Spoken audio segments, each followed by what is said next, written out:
The English Channel has kept us safe for 1,000 years.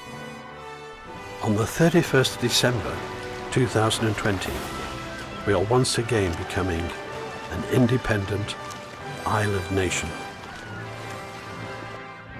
Dover is, and always has been, a busy port for both freight and people. But this year, it has also become a place where the UK Border Force operates what is basically a taxi service for illegal immigrants. Despite claims by the government, the UK Border Force are operating this taxi service in cooperation with the French authorities. This Sky News report exposes just what is happening. We counted 13 on board, some waving and shouting to us.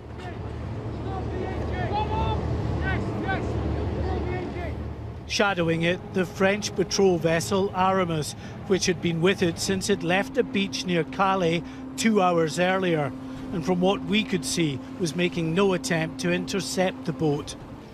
The Border Force vessel Speedwell arrived on scene soon after the migrants crossed into UK waters.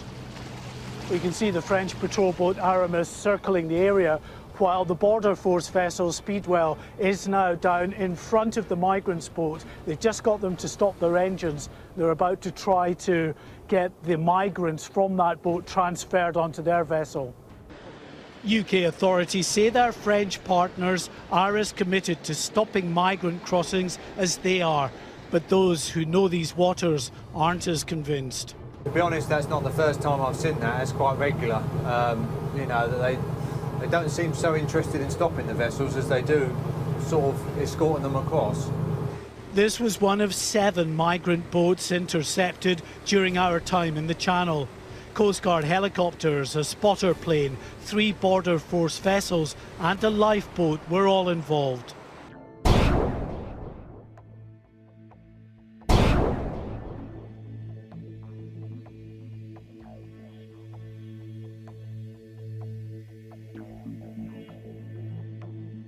The illegal immigrant boat crossings in the first few months of 2020 exceeded the whole of last year's figures. And now, with record numbers crossing the Channel by boat, let's examine just what pledge our Home Secretary gave us last September. That was the pledge. So not only are record numbers coming over the English Channel, but the taxi service, the free taxi service, that our government border force are operating with the French authorities, they wish to keep quiet. In fact, when Nigel Farage went out in a boat to see what was happening here, the border force threatened him with commandeering the boat. Almost certainly an illegal threat. But why do they want to cover it up? Well, with silly statements like this from the Home Office, it seems that the Home Office prefer to pretend there is cooperation in stopping these illegal immigrants with France, rather than cooperation enabling it to happen. The statements such as this from the Home Office are simply words. The words that belie the actual facts of what is happening in the Channel. And of course, to make matters even worse, there's been a serious decline in the number of failed asylum seekers that we manage to return. In fact, we only manage to return on average roughly about 1 in 20.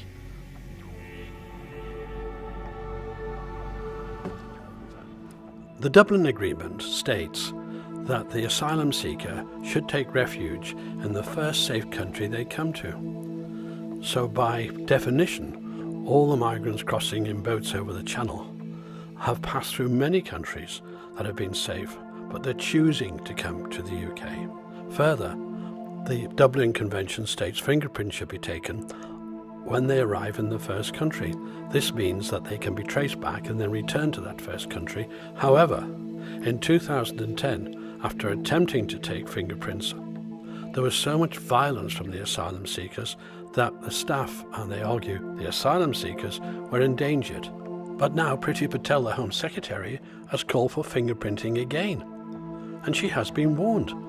This can cause violence, and the staff taking the fingerprints are subject to that violence.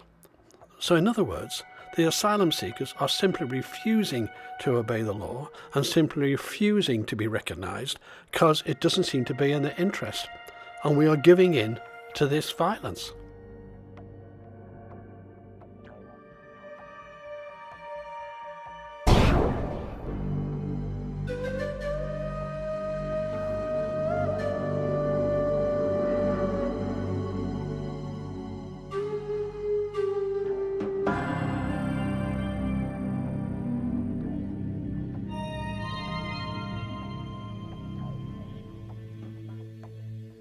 like to read you a short statement. Yesterday, Saturday the 20th of June, a short time after 7 p.m, a man ran into Forbury Gardens in the centre of Reading and attacked members of the public with a knife. He left 3 dead and a number of people needing hospital. And this morning I can formally confirm that this was declared a terrorist incident at 08:30 as a result of those investigations through the night. And according to the Daily Mail, 5 foreign prisoners are released every day onto our streets. And this Reading killer was released just 16 days before he killed.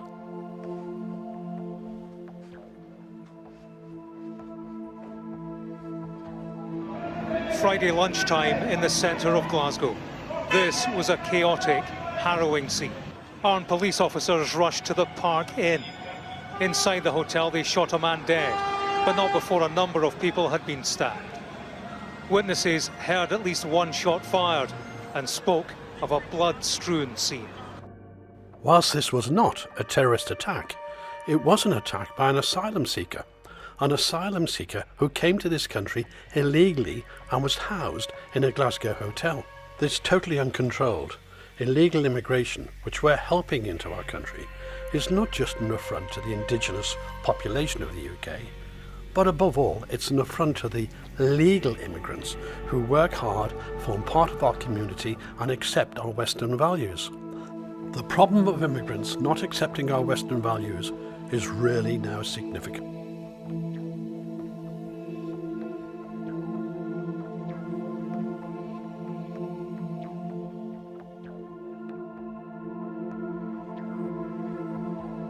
We are almost in an uncontrollable situation.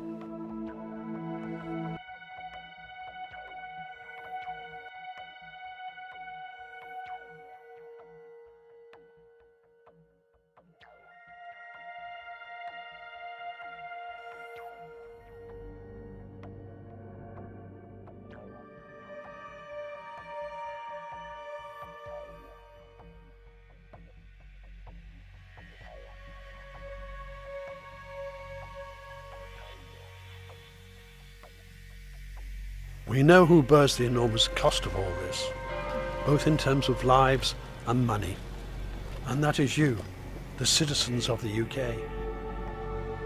But who is to blame? Who is really to blame for this situation? And the answer may surprise you, because it's you.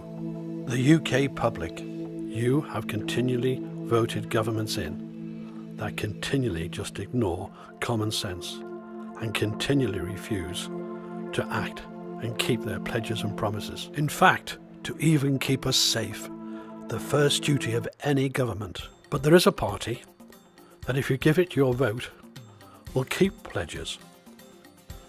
If you give it your vote, will enforce our borders. And that party is For Britain.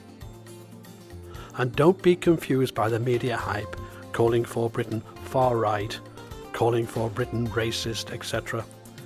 It is anything but. And if you're interested in really solving the governance of this country, then we ask you to just take a look at the For Britain manifesto.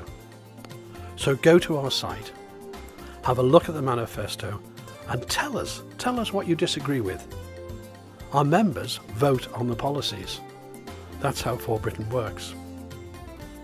We look forward to welcoming you. Above all, welcoming your vote, because it is only via the polling station that we can bring about the change that Britain so much needs. Vote For Britain, because it is for Britain.